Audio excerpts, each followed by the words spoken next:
Voices Beyond Pages. This is The Night Lord's Omnibus by Aaron Dembski-Bowden.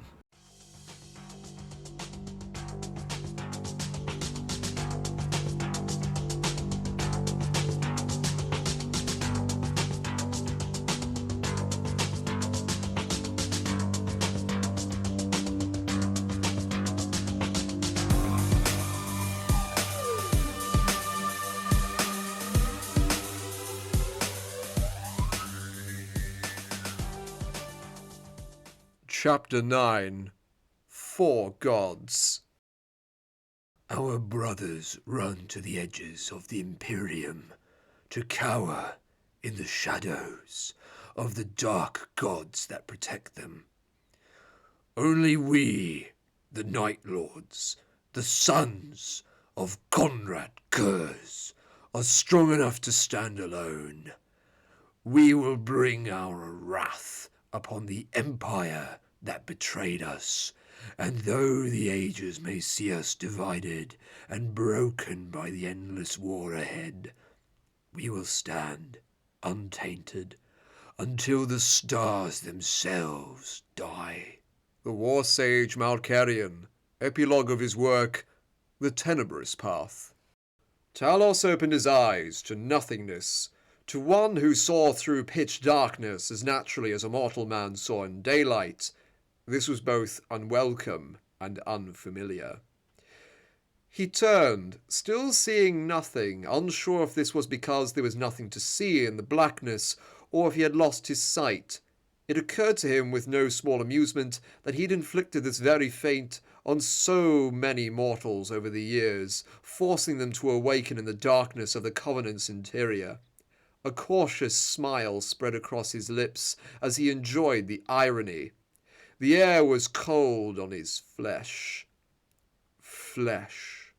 At the first hints of the sensation he could see himself now, his hands before his face, bone white and blue-veined, and his tunic of dark weave. He was out of his battle plate. How could this be? Had his wound been so terrible that First Claw had cut him from his armor and... Wait. His wound. His pale hands pulled open the front of his robe, baring his chest to the darkness. His torso, a pale, sculpted echo of ancient Romanii marble, statues of their warlike gods, was unbroken by any wound. Across his sternum were the junction plugs and connection sockets required to link into the powered systems of his armor, and he could make out the hard shell of the black carapace implanted beneath his skin, forming the subdermal armor that sheathed his form in additional protection and allowed him to interface with his battleplate senses. But no wound. Talos.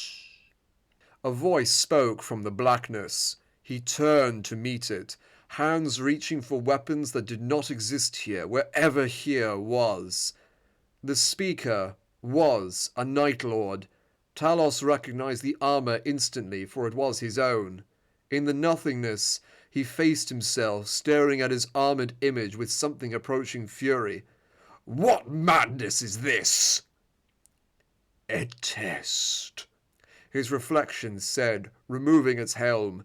The face beneath the helmet was, and was not, his own visage. Eyes of silver stared back at him, and the center of his forehead was branded with a stylized rune of sickening devotion. The burn mark was still fresh, still trickling blood down his reflection's face. You are not me, Talos said. I would never wear the slave mark of the ruinous powers. I am what you might be. His image smiled, revealing teeth as silver as his eyes. If you were bold enough to unlock your potential. And if you will not hear this offer from me, you will hear it from my allies.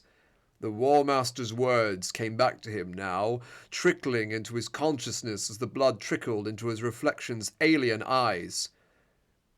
You are not one of the ruinous powers, he said to the image before him. You are not a god. Am I not? It replied, smiling indulgently. No god would be so brazen, so unsubtle. You would turn your eyes upon one soul? Never! I turn my eyes to 1,000,000,000 souls with each passing moment. It is the nature of a god to exist in such a way. An ugly thought clawed its way up from Talos's doubts to reach his lips. Am I dead? No, The god smiled again. though you are wounded in the world of flesh. Then this is the warp. You have taken my spirit from my body. Be silent. The others come. He was right. Other figures manifested about him, one behind, one to the left, one to the right, taking the cardinal points around where he stood in the darkness. He could not focus upon them. Each time he turned, he saw nothing except the other figures existing at the edge of his vision. This, Said the first figure, is what I offer you. He reached out a gauntleted hand to Talos. You are of keen mind and great of visions. You know your armies of godsons will fail without true gods to lead them. Your flesh gods have fallen. Your fathers are slain. You are godless, and in godlessness lies defeat. Touch me and die, the Astartes warned. Mark my words, false god, if you touch me, you will die. I am Slaneth. I am the one who thirsts. I am a god more than your gene father ever was. And this, The figure repeated. is what I offer you. Talos opened his eyes to a battlefield he claimed heart and soul. The enemy, the Imperial army, was reduced to a graveyard of wrecked tanks and corpses that reached from horizon to horizon. He stood above his warriors as they kneeled before him, feeling the pleasant sting of some vicious new battle chemical, stimulant flooding his veins. He was wounded, for there were cracks in his swollen armor where reddish ichor flowed down his warplate. These wounds, great rents and drips in his open flesh, open to the chill air of the battlefield, ached with a pleasure so intense he cried his thanks to the stars above. Was this what it was to be a Primarch? To laugh at wounds that would destroy even an Astartes? To feel war as an amusing diversion, while crushing 1,000,000 enemies under the might of invincible armies? Perhaps this was what the Night Haunter had felt. The exaltation.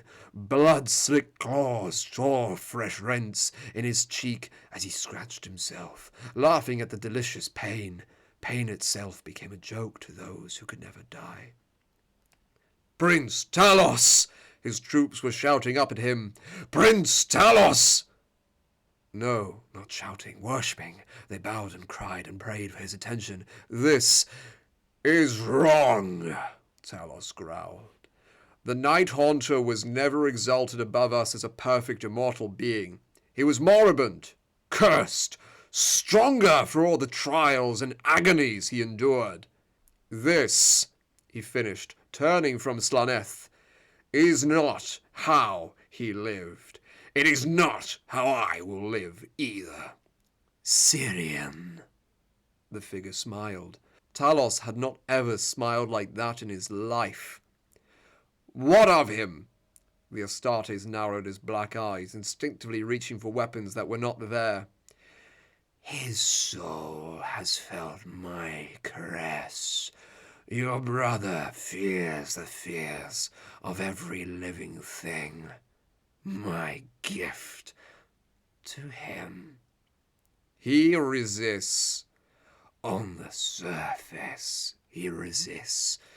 The parts of his mind that shout silently relish the sounds of weeping souls. He feeds on fear. He enjoys what he senses. You are lying, Talos said, but his broken conviction was evident in the growl. "Be gone!" The first figure faded with a laugh unseen by Talos, who now stared at the second. He was not surprised to see another image of a Night Lord, his own armor facing him once more. Talos felt a smile creeping across his lips at the sight. It was his armor laid bare, the cannibalism and repairs left unpainted and visible to the naked eye. His chestplate was still the deep blue of the Ultramarines. The armor of his leg was the royal yellow of the Imperial fists, and the thigh guard attached was the gunmetal grey of the crippled Steel Confessors chapter. A harlequin's display of colours and allegiances made up the figure's warplate, and Talos lost himself in the memories of where and when each piece was taken. Most he had not even thought about for years, decades even. The shoulder guard, ripped from the corpse of a Crimson Fist veteran, was a particularly pleasant recollection. They had fought hand to hand, an uncomplicated brawl of fury against fury, gauntlets pounding cracks in each other's armour, until Talos had managed to crush the other warrior's windpipe. Once the loyalist Astartes was strangled into unconsciousness, Talos had broken his spine and smashed his skull open against the hull of First Claw's waiting Land Raider. With the Crimson Fist finally dead, the Night Lord let the body fall to the ground. Strange how the centuries were affecting his memory. He had believed once that his recollection was almost eidetic. Now he realized he'd forgotten the most ferocious 3 minutes of fighting in his entire life. The second figure removed his helm, showing a face that mirrored his, but for the curving symbol tattooed on its pale cheek. "You know me," the second figure said. And it was right, Talos did know. He recognized the faintly patronizing cadence in the man's speech, and the sickly sweet scent rising from his armor. The same smell emanated from the Exalted. "You are the Shaper of Fate," Talos said. "Vandred is one of your slaves." The figure nodded. His black eyes were a perfect image of Talos's own. "He is one of mine, yes. A champion of my cause, a beneficiary of my gifts. Not a slave. His will is his own." "I believe differently." "Believe what you will. He is of some value to me. You, however, could be so much more." "I have no interest in power." That was the first sensation that drummed from his twin hearts, as though they pushed strength itself through its body with each dual beat. This was not the laughable power of blithe immortality and pleasure, but something altogether more familiar. He turned his head to regard the others on the command deck. The Atramentar, all 8 of them, knelt before him. Beyond them, the bridge crew worked their stations, each and every one a human with a servitor aid, all working diligently. He gestured to the Terminators, abasing themselves before him. "Rise." They rose, taking their places flanking his throne, as clear as the sound of his own breathing within his battle helm, as real as his own red-bathed sight. He felt the sudden surety that one of the Atramentar would speak. It would be about the Exalted's punishment. "Lord," growled Abraxas, the Atramentar warrior closest to the throne. "the Exalted awaits your judgment." He knew then, before he even spoke, that the Exalted would break under 38 night cycles of physical and psychic torture. The Atramentar could provide the former, Talos would provide the latter. "Mark my words, brothers," Talos said. "He will not last 40 nights under our care." The 8 Terminators nodded, knowing he spoke the truth, knowing he had foreseen it in the winds of fate. "We are 1 hour from our destination, Lord," said one of the mortal bridge officers. Talos closed his eyes and smiled at the images he saw imprinted in his mind. "When we enter real space, seek the engine signatures of 3 freighters, using the 3rd moon as shield against Auspex returns. Cripple them quickly, and ready 1st, 2nd, and 3rd claws for boarding actions." The whispers began. They thought he could not hear them. The whispers about his new power, about 10th Company's resurging strength. Let them praise him in whispers. He did no obsequiousness to his face. Talos relaxed into the command throne, letting his thoughts drift into the infinity of what was yet to come, feeling the skeins of fate like 1,000 threads under his fingertips. Each strand led to a possible future that played out before his eyes. If he merely concentrated for a single moment, the future is unwritten. He took a deep breath, feeling naked without his armor and swallowing the rising urge to slay these apparitions before him. I am a seer, and I know the path of the future is darkened by choices yet unmade. His reflection in its salvaged armor shook its head. I can offer you the secret sight any mortal must have in order to pierce the mists. My second sight is pure. Talos spat on the chestplate of the patchwork armor, where much to his discomfort the imperial eagle still shone undefiled. Yours is the bane of sanity. Leave! He turned to the third, aware of a buzzing sound that felt almost tactile crawling against his skin. Flies covered the armor of the third figure, fat and blood red, though patches of occasional blue showed through the insect vermin as they swarmed over the armor's surface in a rippling random tide. The figure wore no helm. The face was his own, blighted by swollen sores and infected cuts. Through cracked lips, which bled a thin orange fluid, the figure shook its head and spoke with the voice of a grunting, drowning beast. I was summoned here, it said. but you will never be one of my champions. I have no use for you, and you have no will to wield the power I offer. Talos fixed on the first point of cohesion in all this foolish madness. Who summoned you? One of your kind wove his plaitage into and space for a flicker of my attention. Omnibus, begging into a warp. An Astartes, a Night Lord, a human. The figure faded, taking its rank stench into oblivion as it went. Who summoned you? Talos cried out into the darkness. When silence was the only reply, he turned to the fourth and final figure, the act of facing it, bringing it into being. The last figure showed the greatest deviation from Talos' own image, and that alone set the Night Lord's lip into a disrespectful sneer. This figure, unlike the others, was in motion, as if unable to remain still. It swayed from foot to foot, hunched over akin to a beast ready to leap, breathing rasping from its helmet's vox speakers.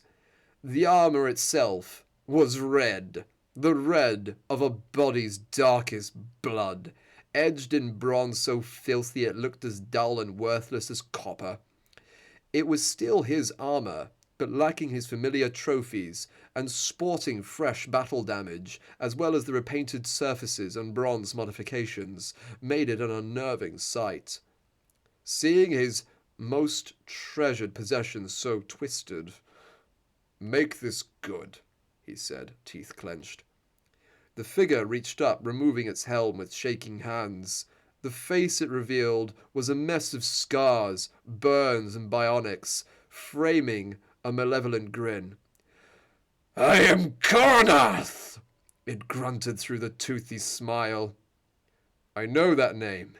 Yes, your brother Uzas cries it as he takes skulls from my throne. "He is one of your slaves?" Talos couldn't tear his eyes from seeing his own face so damaged. Half of the head was replaced by oil-smeared bionic plating that fused with raw, inflamed skin at the edges. The flesh that remained was blistered and uneven from burn scarring, or darkened by badly sealed cuts from what must have been horrendous blows to offset the enhanced healing of Astartes' physiology. Most unnerving of all was the way he swayed, hunched over and ape-like, with the same dead-eyed grin Uzas wore when trying to maintain his attention on a difficult conversation. Blood! it wheezed. "And souls! Blood for the blood god! Souls for the soul eater!" "Is Uzas your slave? Answer me." "Not yet. Soon. Soon he will stand as a champion among my warriors. But not now. Not yet." "Whoever summoned you to win me to your allegiance has wasted their time. This is almost laughable." "Time. Time is short." The figure still grinned. "And such sights I have yet to show you." Talos had more insults to offer, more rejections to voice, but found he could not speak. His lungs locked, feeling like slabs of quivering stone behind his fused ribs. It was a savage echo of the moment he had been poisoned, and he felt the same sensation as the meat within his body shuddered, stealing his breath. This time, as he fell to his knees, his breathless wheezes weren't curses but laughter. The warrior of blood was fading. Talos knew in the world of flesh his lungs were purging the taint that brought him here. "Witness my gift," Karnath said, desperate now, ferocious in his eagerness.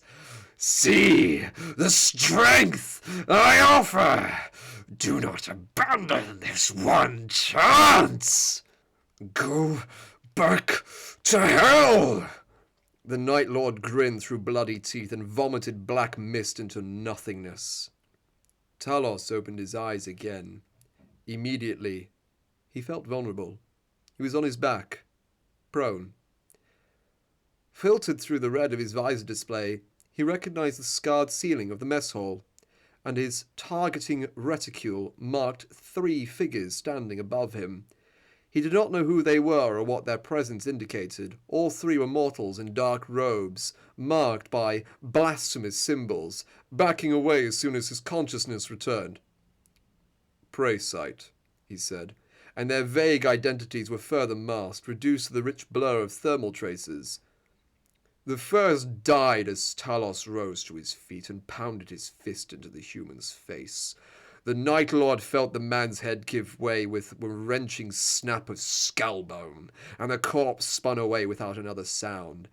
He was on the second robed figure before the first had hit the rubble-strewn ground, gauntlets clasped around the mortal's frail neck, eliciting several wet clicks as he squeezed and twisted. The mortal's eyes bulged as the sound of dry twigs snapping echoed into the air. Once the man's head was wrenched backwards after several seconds of teasing enjoyment, Talos let that body fall in turn. The third figure was trying to escape, running for a set of double doors that led deeper into the prison complex. 3 sprinted strides brought the Night Lord within reach, and he clawed at the fleeing heat blur. The thermal spear screamed in his hands. He wasn't even hurting it yet. Talos lifted the smudged miasma of reds and yellows off the ground and voided his prey sight. A human face, male, middle-aged and weeping, met his natural vision. "Going somewhere?" The Astartes growled through his vox speakers. "Please," the man wept. "Please don't kill me." Through his helm's olfactory receptors, Talos scented the cloying incense on the mortal's robes and the sour reek of his breath. He was infected with something within his body.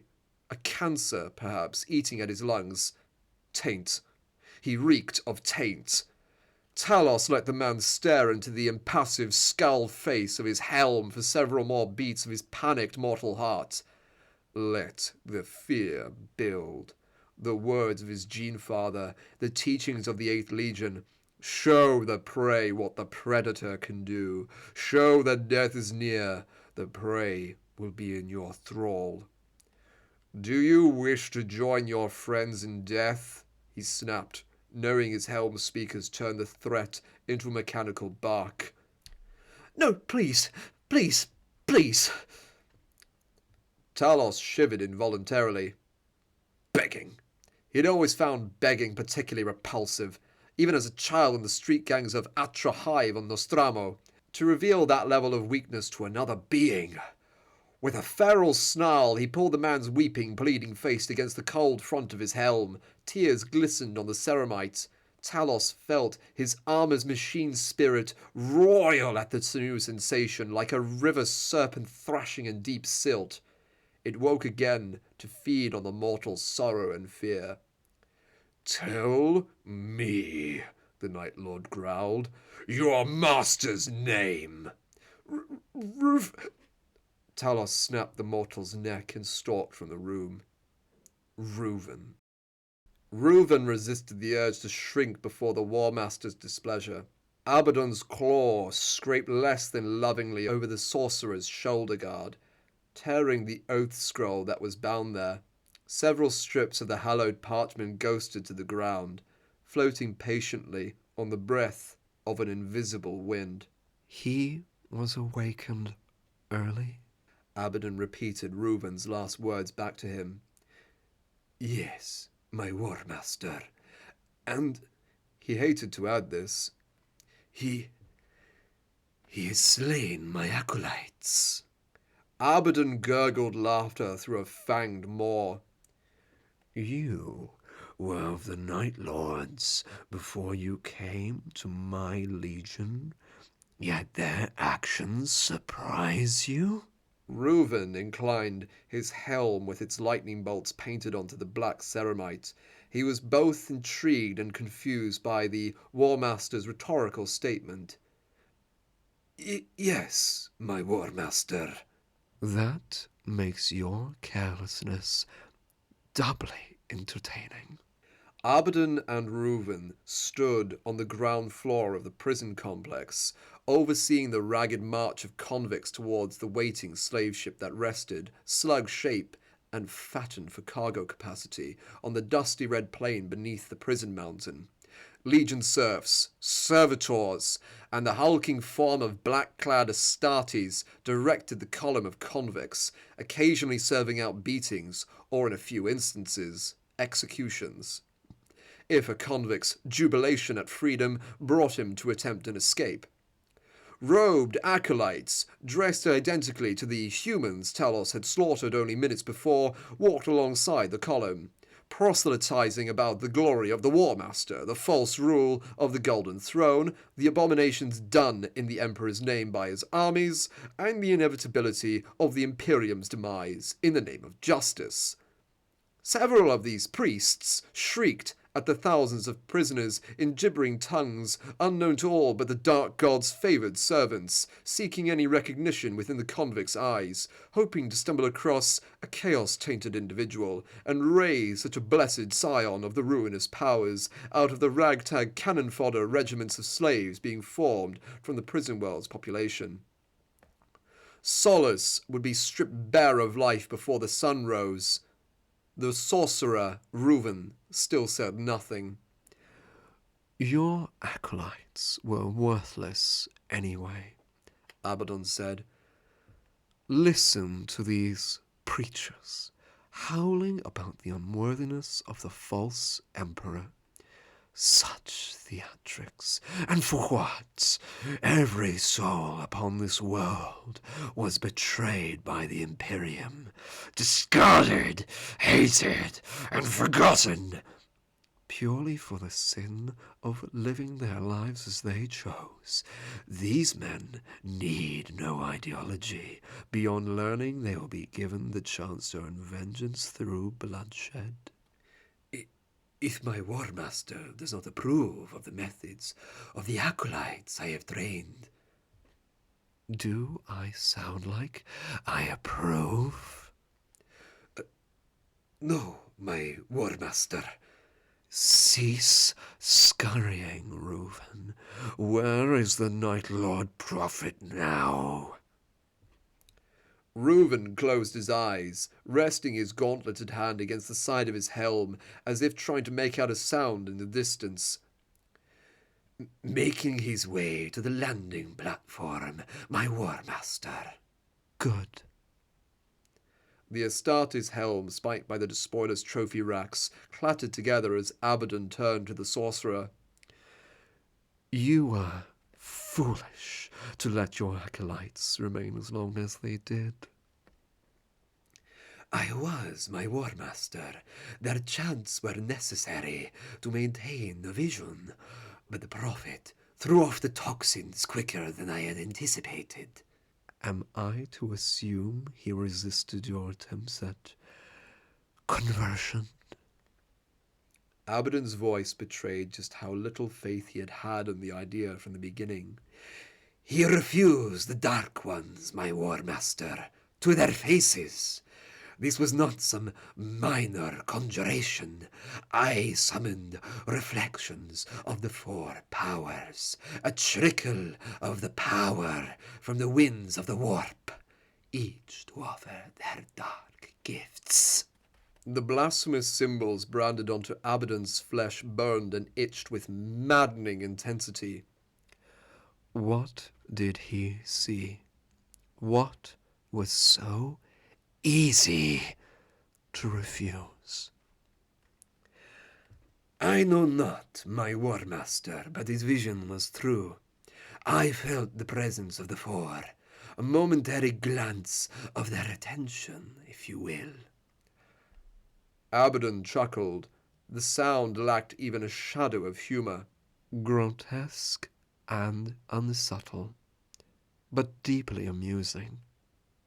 Yes, my war master. Return to orbit, Reuven. Your work here is done. The sorcerer hesitated, clutching his staff made from the fused bones of tyrannic breed Xenos. Do you not wish me to intercept the Night Lord and make another attempt? Abaddon watched the column ahead, where one of his Black Legion Astartes was dragging a screaming prisoner from the line. With a single swipe of a blade, the human's head left his shoulders.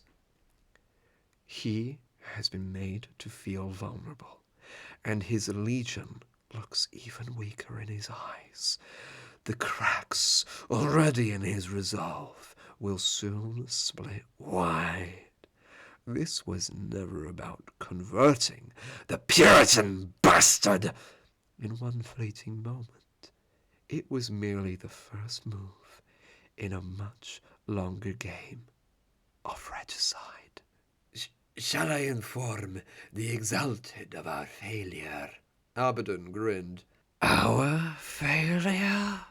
My failure, War Master. That's better. No, I will speak with the Exalted myself, and inform him that his pet seer survived untainted. Vandred was a fool to think it would happen so quickly. Then I shall do as you bid, my War Master. Abaddon didn't answer. Such an obvious statement needed no affirmation. Instead, he turned, irritation touching his feral features for a moment. Did you at least kill the slaves? The Exalted had won the orbital battle for him in a fraction of the time Abaddon had planned for. The least he could do to repay the Night Lord Commander was a little favor like that. Bleed the slaves on board the Thunderhawk, the Exalted had asked, but allow nothing to be traced to either legion. Whatever you wish, brother, Abaddon had replied. What reason do you have for making this look like some nonsensical accident? The Exalted had smiled to hear it described like that. A petty reason, but a necessary one. Eliminating the allies of a potential rival. My prophet gathers his resources. He will not take my place as commander. Abaddon found that rather quaint. The Exalted's claws had to be clean of this murder. Amusing to see how subtle these Night Lords could be when they chose. I sent 50 prisoners, my lord, said Reuven. Their Thunderhawk was overrun, and the other Night Lords returned to orbit in one of our ships. 50. How amusingly excessive. Against how many? 2 slaves. Abaddon nodded, looking back at the columns of freed convicts. 50 against 2, and the crime apparently blameless. At least something had been done right. Talos had been unable to reach any of First Claw on the Vox, nor had he made contact with Blackened or the Covenant of Blood. He suspected jamming, though to what purpose he could not begin to guess. Killing them all down here made no sense at all, for there would be no gain for the Black Legion. While Abaddon may have had 1,000 faults, with overconfidence first among them, he was not a fool. His grasp of tactical insight had only grown stronger over the centuries. Then again, nothing the Black Legion did was ever particularly predictable. Once, Talos thought, they were the best of us. How the mighty are fallen. As the lifter doors opened, he stared at the bodies spread across the landing platform. It took no time at all to see they had been sectioned by heavy bolter fire. Talos' attention immediately fixed upon the Thunderhawk, silent on its grey-clawed landing gear, its forward gang ramp lowered. Black streaks of burned and twisted metal on the blue hull where explosives had been employed to wreck the ramp's hydraulics. The convicts had evidently been extremely well equipped. Talos was already walking forward, crushing meat and bone underfoot, his blade and bolter at the ready. One of the nearby corpses wheezed at him. Talos did not break his stride. He glanced at the black-toothed, bleeding ruin of a man and destroyed its head with a single bolt shell. The gunshot's report echoed off the Thunderhawk's hull. "Septimus!" he voxed. The answer he received did not please him.